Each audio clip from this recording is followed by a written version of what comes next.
Что такое мечта? Все знают. Приходилось ли вам мечтать? Да каждый день. И у меня была мечта. Мечта играть в шахматы. Когда я был маленький, мы часто проводили вечера с дедушкой за шахматной доской. Мечтали, что я попаду на турнир по шахматам, и дедушка будет мной гордиться. Это было веселое и беззаботное время. Но, к сожалению, дедушки не стало, и моя мечта ушла вместе с ним. Мои родители не разделяли моих взглядов. Папа хотел, чтобы я как настоящий мужчина занимался боксом, заставлял меня посещать тренировки. Он никогда не относился к шахматам всерьез. Считал, что шахматами занимаются физически слабые люди. А мама была вынуждена согласиться с ним, ведь в нашей семье папа глава, и у мамы совершенно не было права слова. Согласно Конвенции о правах ребенка, каждый ребенок имеет право на свободу выбора деятельности и профессии. Так почему же я не могу стать гроссмейстером?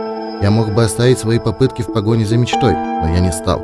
Я горел своей мечтой, я стремился, и у меня получилось. Папа со временем понял, что бессмысленно меня принуждать к занятию чем мне не нравится заниматься, за что я ему очень благодарен. Не стоит бояться своих желаний. Если у вас есть мечта, сделайте все, чтобы она стала реальностью. Никто не может запретить вам делать то, что вам не нужно. Воплотив мечту, вы станете самым счастливым человеком. Не слушайте тех, кто будет вас отговаривать. Кто скажет, у тебя ничего не получится. Такие люди, наоборот, должны мотивировать вас к действиям. Докажите, что вы можете. Не бойтесь мечтать. Мечтайте много и о многом. И мечты, если они правда стоят того, чтобы о них мечтать, когда-нибудь обязательно сбудутся.